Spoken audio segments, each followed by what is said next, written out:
Hola, ¿qué tal estás? La semana pasada el Vaticano acogió el primer consistorio extraordinario convocado por León XIV. Entre los días 7 y 8 de enero se encontraron cara a cara 170 cardenales del total de 245 que forman parte del colegio cardenalicio. Vida Nueva se adentra esta semana en esa reunión de la que el Papa dijo que era un momento de gracia para discernir en unidad lo que el Señor pide en el contexto de la sociedad actual para trabajar al servicio de la Iglesia. Espero que podamos crecer en nuestra comunión para ofrecer un modelo de colegialidad. Estoy aquí para escuchar. Como aprendimos durante las dos asambleas del Sínodo de los Obispos de 2023 y 2024, la dinámica sinodal implica por excelencia la escucha. Cada momento de este tipo es una oportunidad para profundizar en nuestro aprecio compartido por la sinodalidad.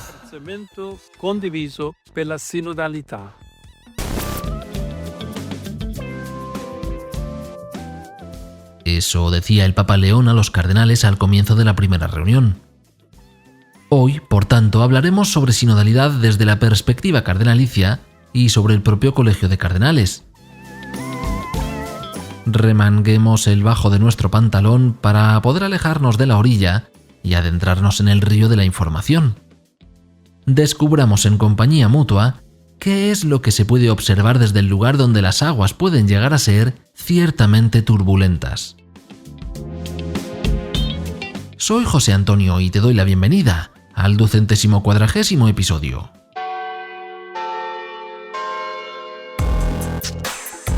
El podcast de Vida Nueva.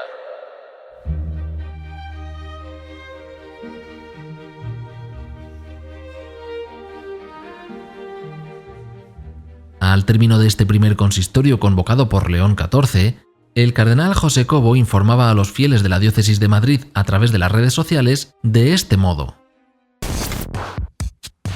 Terminamos ya este consistorio con una sorpresa, que ya en junio estamos citados a otro. Es la intención del Papa de escuchar y de dejarse asesorar en su tarea y en su ministerio. Hemos trabajado los temas fundamentales que él también ha preguntado, sobre 4 temas que proponía, y hemos subrayado 2 básicamente.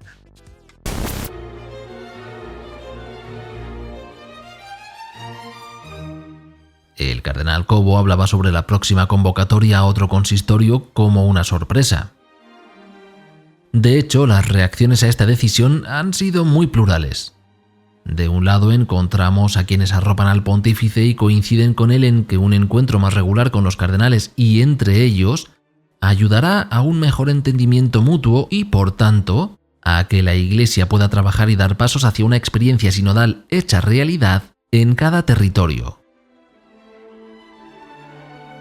Por otra parte, vemos en redes y medios de comunicación que existe cierta oposición a una mayor frecuencia de consistorios por entenderse esta como un mecanismo de control hacia voces disidentes, donde la narrativa de la sinodalidad estaría desplazando a otras cuestiones que esta parte de la Iglesia considera más importantes. Y además de ello han surgido numerosas críticas en contra del modo en que los cardenales se han sentado para discutir sus temas de trabajo. Dado que se ha mantenido la organización en mesas circulares ya usada durante las asambleas del Sínodo sobre sinodalidad, existe la opinión de que esta misma distribución perjudica la centralidad del pontífice como cabeza de la Iglesia y genera confusión. Veamos estas reacciones con un poco de contexto. El historiador católico Miles Pattenden ha rastreado durante años los orígenes y funcionamiento del colegio cardenalicio, afirmando a partir de sus investigaciones y las de otros colegas que la identidad grupal de los cardenales fue cambiando con el paso del tiempo, es decir, que estos nunca formaron parte de una estructura fija e inmutable. Los pontífices de la Edad Media se reunían con los cardenales hasta 2 veces por semana en el siglo IX en unas reuniones llamadas precisamente consistorios, cuyo nombre derivaba del latín consistere, que significa permanecer unido o mantenerse en pie. Estas reuniones servían como foros de discusión para temas judiciales y administrativos.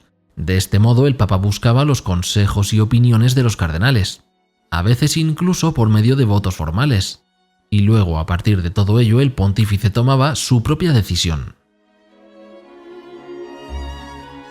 Más tarde se definieron y desarrollaron otras funciones para los cardenales.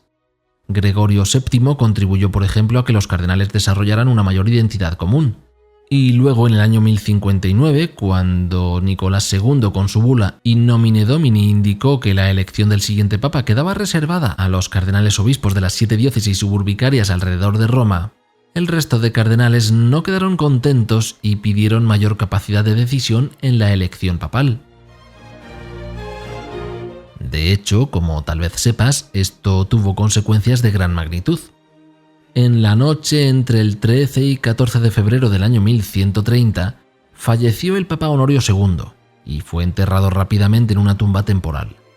Al amanecer de ese mismo día, se anunció que Gregorio Papareschi había sido elegido durante la noche como nuevo Papa.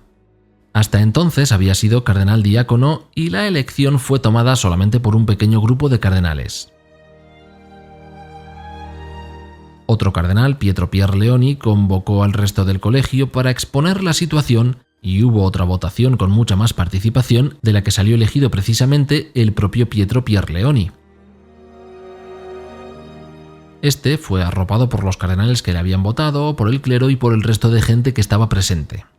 Tomó por nombre Anacleto II, pero no lo verás en ninguna lista oficial porque es considerado un antipapa.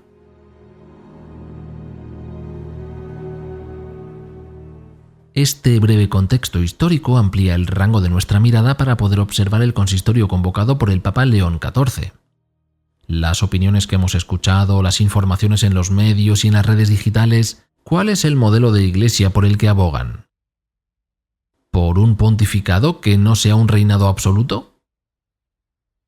Contar con la opinión, testimonio y consejo frecuente de los cardenales va en esa línea.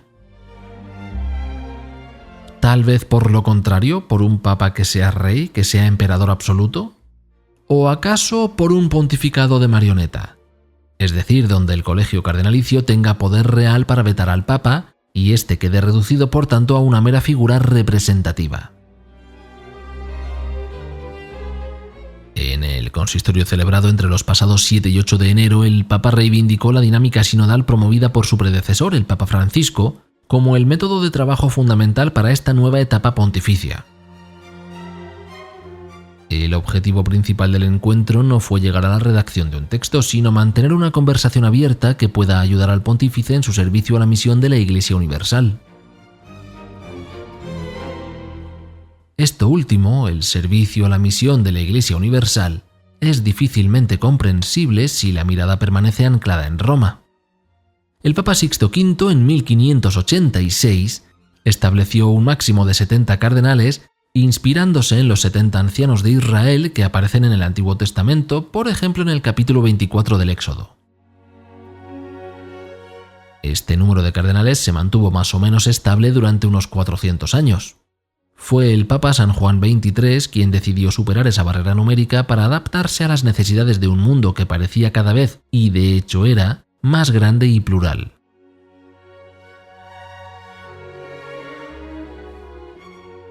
Y al hilo de esa pluralidad y dimensión universal, en Vida Nueva leemos las valoraciones de algunos de los cardenales participantes en el consistorio.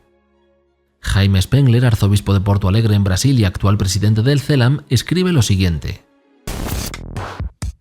Los cardenales presentes en el consistorio evaluaron dos directrices que podrían iluminar la acción de la Iglesia en los próximos 2 años. Revisar las valiosas indicaciones de la Evangelii Gaudium y profundizar en las reflexiones propuestas en el documento final del último sínodo. Ambas indicaciones deben reflejarse en lo que se ha denominado la reforma de la curia, como lo ilustra la Constitución Apostólica Predicate Evangelium.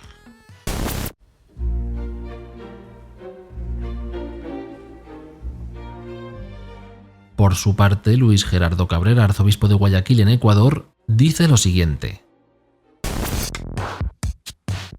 Hay vida en las pequeñas comunidades, jóvenes que buscan sentido, laicos que asumen responsabilidades, iniciativas de escucha, de caridad y de anuncio en zonas marginales, Igualmente, nace una espiritualidad más sencilla, más relacional y más bíblica. Estas realidades piden una iglesia que no controle ni imponga, sino que acompañe y confíe.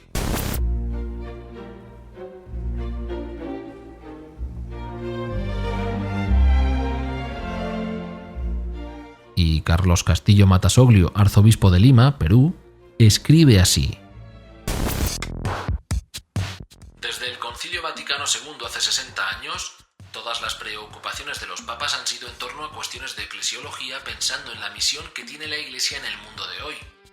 Por ello, habiendo avanzado en el tema eclesiológico del caminar juntos durante los últimos años, pienso que queda aún mucho por recorrer. Las prioridades han estado en la sinodalidad y el anuncio del Evangelio en las nuevas circunstancias del mundo.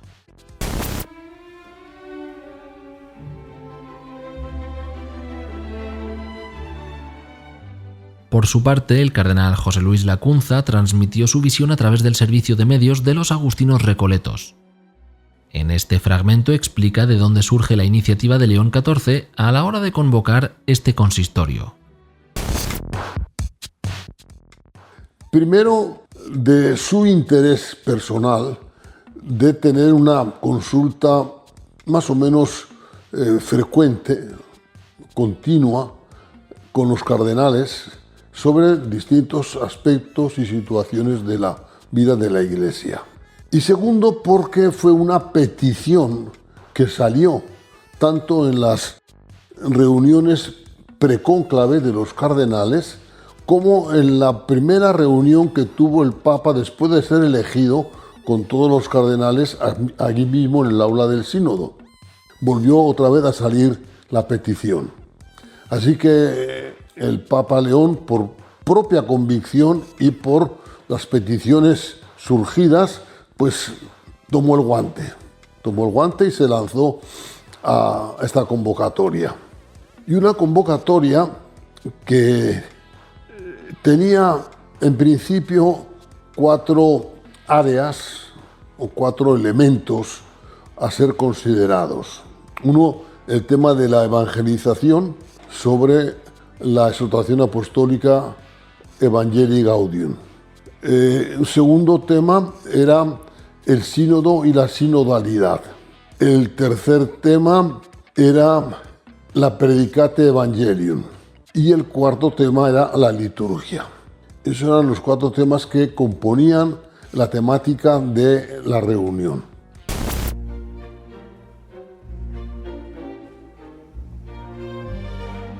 La riqueza de culturas que vemos hoy en un consistorio es el resultado de un largo camino de apertura. Históricamente, el colegio cardenalicio fue una especie de club europeo, sobre todo italiano y francés. Aunque hubo periodos como entre 1605 y 1655, donde el 96% de los cardenales provenían únicamente de Italia, Francia y España, dejando al resto del mundo católico prácticamente en la irrelevancia. El giro hacia una verdadera universalidad comenzó con Pío XII en 1946. Este papa buscó deliberadamente que el colegio fuera un espejo de la Iglesia universal. En 2 tandas de nombramientos creó 56 cardenales que provenían de 24 países diferentes y de los 6 continentes. Hoy, con León XIV, esa visión sigue consolidándose. La Iglesia ya no es una institución europea con misiones, sino una institución global con sede en el corazón de Roma. Aunque, vistas las reacciones que esto provoca, quizás haya por ahí quien prefiera esa otra versión colonialista de la Iglesia, en la que Roma habla y el mundo calla y se arrodilla, en la que no se habla de abusos, sino que estos se cometen a puerta cerrada.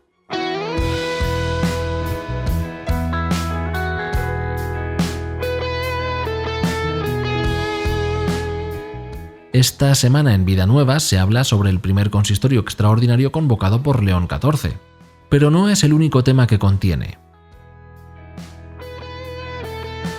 Se anticipa el viaje del pontífice a España, que fue anunciado en ese mismo marco consistorial y que, más allá de los lugares peninsulares, pone su foco en el abrazo a la acogida a migrantes que tendrá lugar en las Islas Canarias.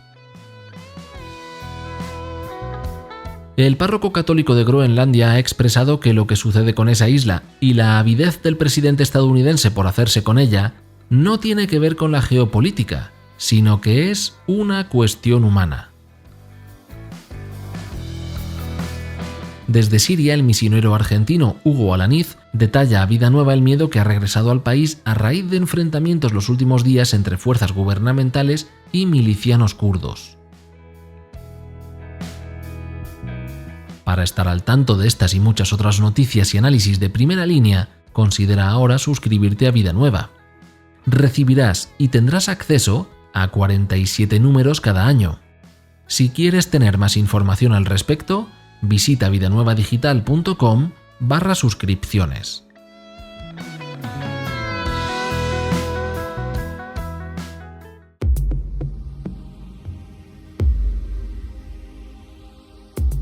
Vamos con la segunda parte. Decíamos antes que el modo de trabajar durante el consistorio ha despertado tanto simpatías como antipatías. Entre las principales críticas se encuentra el hecho de repetir una fórmula de trabajo heredada del sínodo sobre sinodalidad.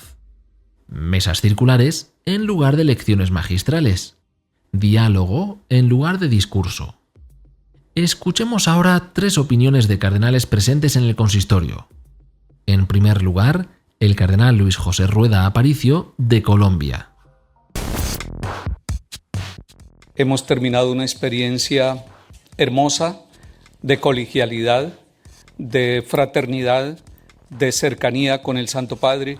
8 meses después del cónclave y de su elección, Él ha querido convocarnos para escucharnos. Ha dicho, estoy aquí, desde el primer día dijo, estoy aquí para escucharlos. Y sí que la escucha se ha realizado, Él ha estado permanentemente con nosotros. Ha sido un momento muy privilegiado que nos fortalece en la misión de la Iglesia y que nos fortalece como colegio cardenalicio con la presencia de distintos lugares del mundo. El Papa también ha destacado la presencia de los cardenales más ancianos que han hecho un esfuerzo muy grande para venir desde distintos lugares del mundo y también ha mostrado que esta experiencia es una experiencia de esperanza.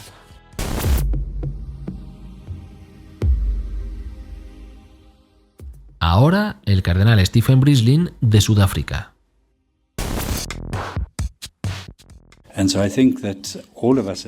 Yo creo que todos nosotros como cardenales encontramos esta experiencia muy enriquecedora y profunda. Pero la importancia de este consistorio no ha sido solo sobre las discusiones que han tenido lugar, sino que nos ha dado la oportunidad a los cardenales de conocernos mutuamente y de hablar mutuamente. Y eso es algo muy importante, porque venimos de diferentes partes del mundo. Algunos son cardenales nuevos y otros lo son desde hace más tiempo y realmente no nos conocemos muy bien. Así que eso ha sido algo fundamental de este consistorio.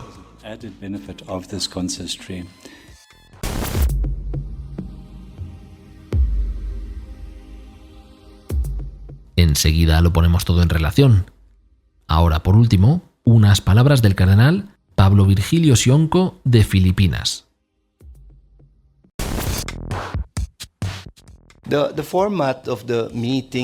El formato de la reunión nos pareció muy familiar porque era muy sinodal. Las mesas redondas en el aula Pablo VI era un lugar muy familiar, sobre todo para quienes estuvimos en el sínodo de la sinodalidad. Very familiar sight, especially for us who attended the synod on synodality. Y el formato ha sido de conversación en el espíritu. Ha sido una oportunidad para cada uno de nosotros de poder hablar. No se nos dejó la libre intervención donde normalmente no todo el mundo habla. Pero aquí, por medio de estas conversaciones en el espíritu, todo el mundo ha tenido la oportunidad de hablar. Conversations in the spirit, everybody had the opportunity to speak out. It was También fue diferente ver al Santo Padre escuchando más que hablando. Vino con una libreta y tomó notas y estuvo muy atento. Además, las palabras que nos dirigió fueron muy enriquecedoras para todos nosotros. Creo que esta es la primera vez que un consistorio extraordinario ha funcionado de un modo sinodal, siguiendo el método de conversaciones en el espíritu. Extraordinary consistory would be held in a really synodal format, following the method of conversations in the Spirit. 3 cardenales, 3 continentes, 3 puntos de vista. Ninguno de ellos europeo, por cierto.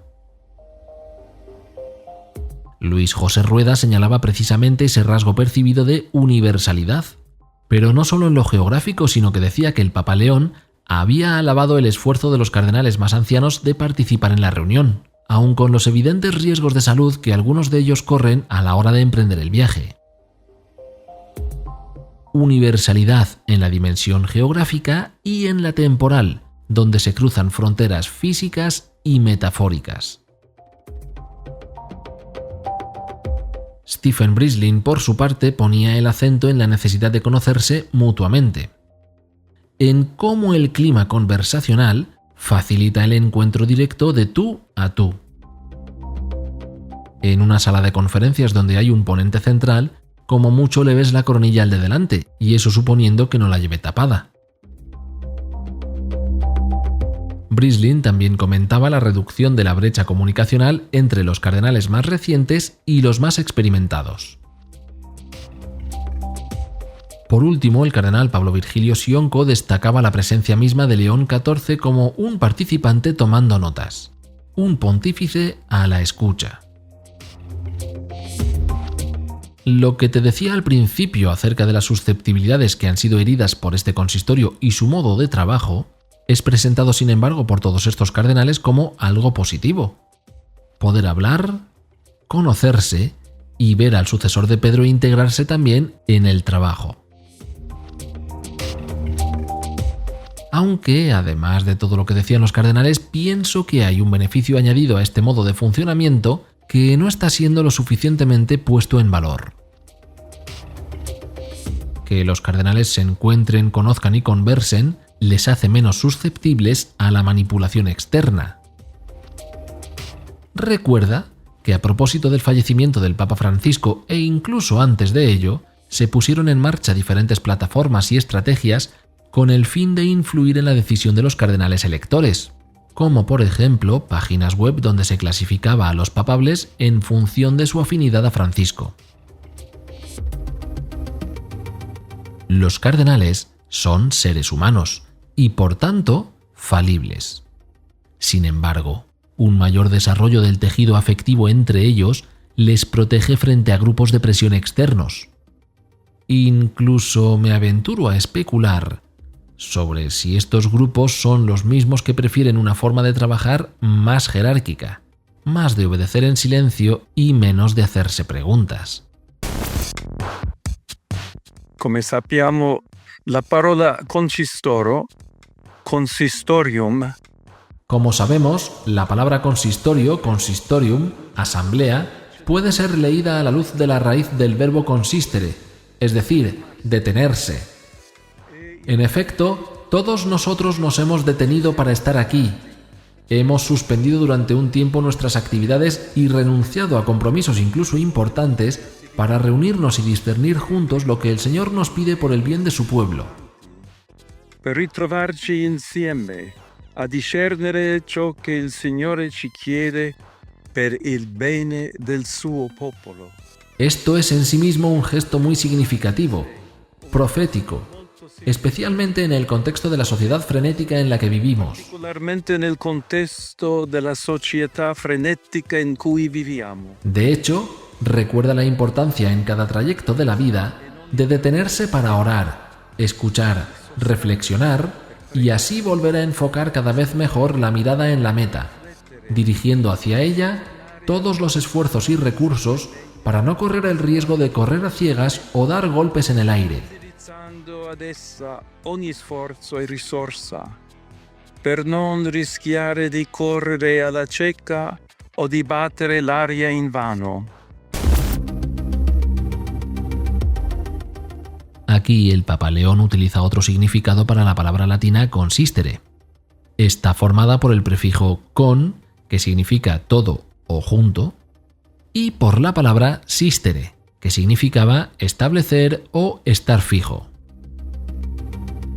El pontífice lo usa para resaltar, por ejemplo, eso que comentaba el cardenal Luis José Rueda sobre el esfuerzo de los cardenales más ancianos de participar en el consistorio. En esa misma homilía del 8 de enero recordó que el colegio cardenalicio no se había reunido para promover agendas de ningún tipo, sino para confiar los proyectos e inspiraciones de cada cual al escrutinio de un discernimiento en lo que se ha llamado conversaciones en el espíritu. Y esto a mí, a nivel personal, me parece clave. Tú, yo y todas las personas de este planeta somos excelentes a la hora de elaborar ideas.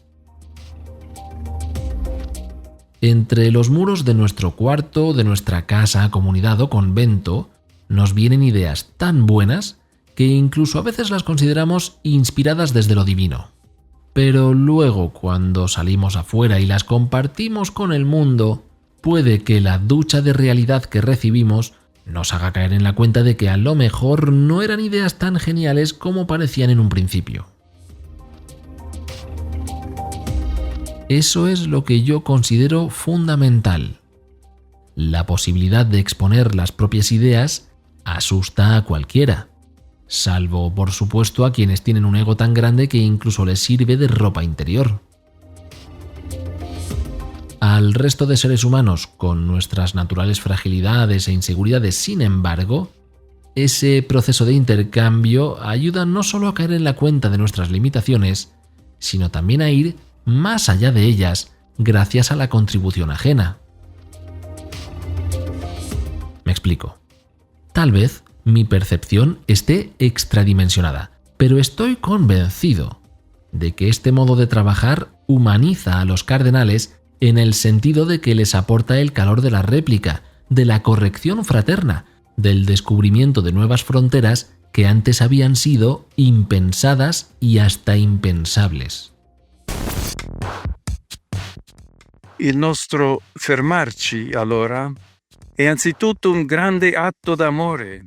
Nuestro detenernos, entonces, es ante todo un gran acto de amor a Dios, a la Iglesia y a los hombres y mujeres de todo el mundo, con el cual dejarnos moldear por el Espíritu, primero en la oración y en el silencio, pero también mirándonos a los ojos, escuchándonos unos a otros y haciéndonos voz, a través del compartir, de todos aquellos que el Señor ha confiado a nuestro cuidado como pastores en las más diversas partes del mundo.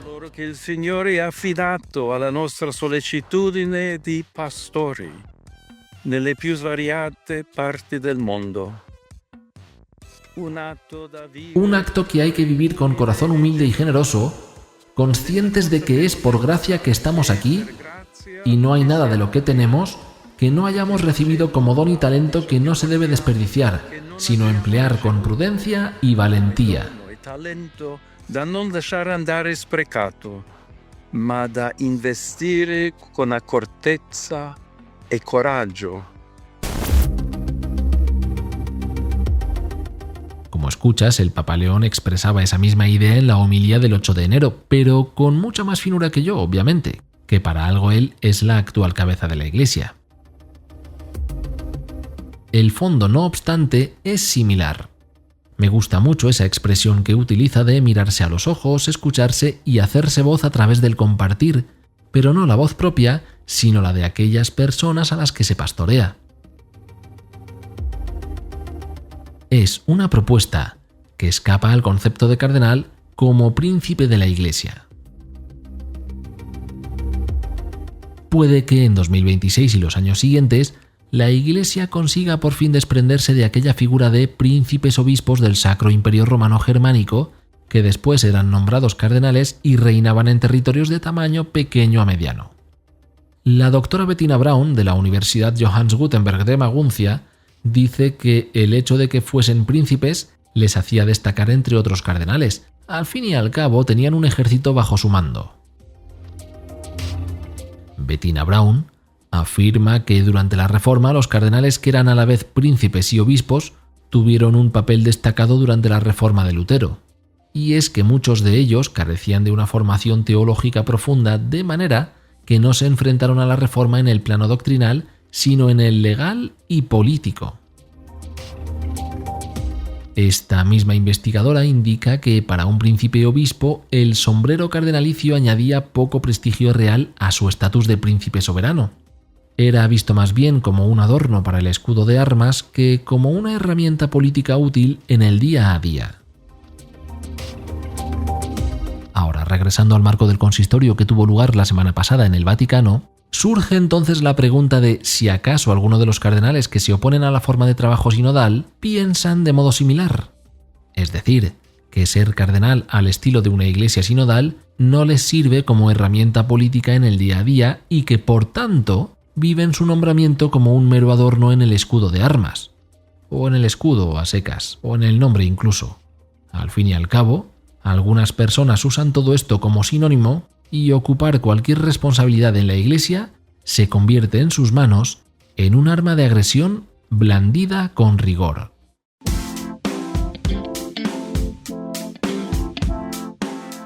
Durante la última semana han pasado muchas cosas en la Iglesia y en el mundo, y hemos podido estar al tanto de ellas en el sitio de Vida Nueva. Lo mismo que se expresaba el párroco católico de Groenlandia, también la obispa luterana de la isla se planta frente a las pretensiones del presidente estadounidense y afirma que en Groenlandia habitan personas y que no son propiedades. Los sacerdotes de la diócesis de Madrid más jóvenes y los ordenados hace poco siguen preparando Convivium, un sínodo de curas. El obispo Schneider, auxiliar de Astana en Kazajstán, ha pedido al Papa León que publique una constitución apostólica para blindar la llamada misa tradicional. Estas y otras noticias las tienes disponibles las 24 horas en vidanuevadigital.com.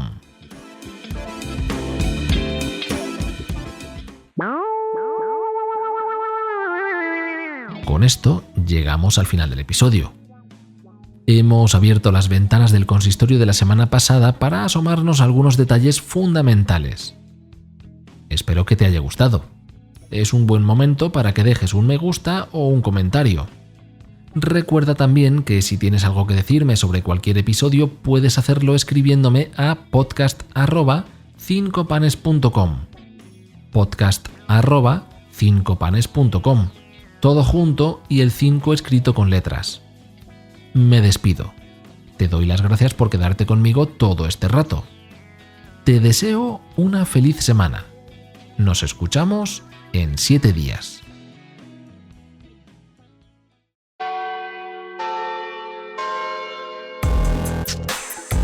El podcast